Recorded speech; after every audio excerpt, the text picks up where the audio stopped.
đây hè với mà chui cho một nhâm tiếp hai bạn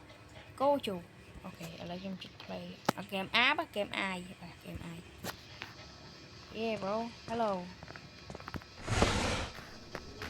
người mối báo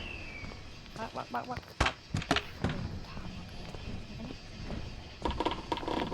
hay á nói mình được khi này cho thấy chả phải là từ khăn đôi đặt như thế nhưng ê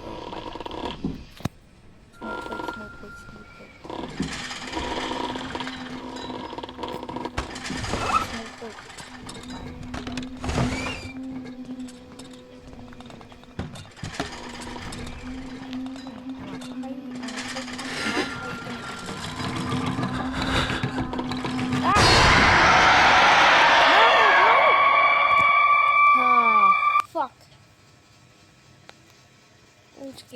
so scary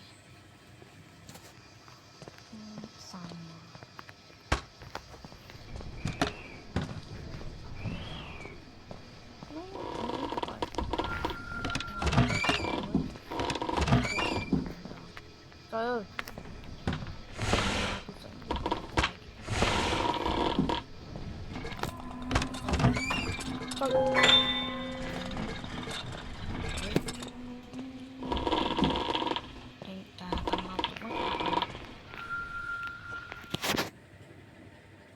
នេះលឺ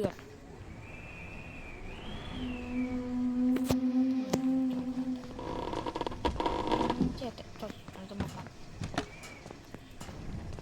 អូយខ្ញុំរត់មលុះទ្វារទៅដល់ទៅជើវែងឆ្ងាយអូគីឡូប្រូលេងប៉ាគីឡូប្រូហើយស្ញោម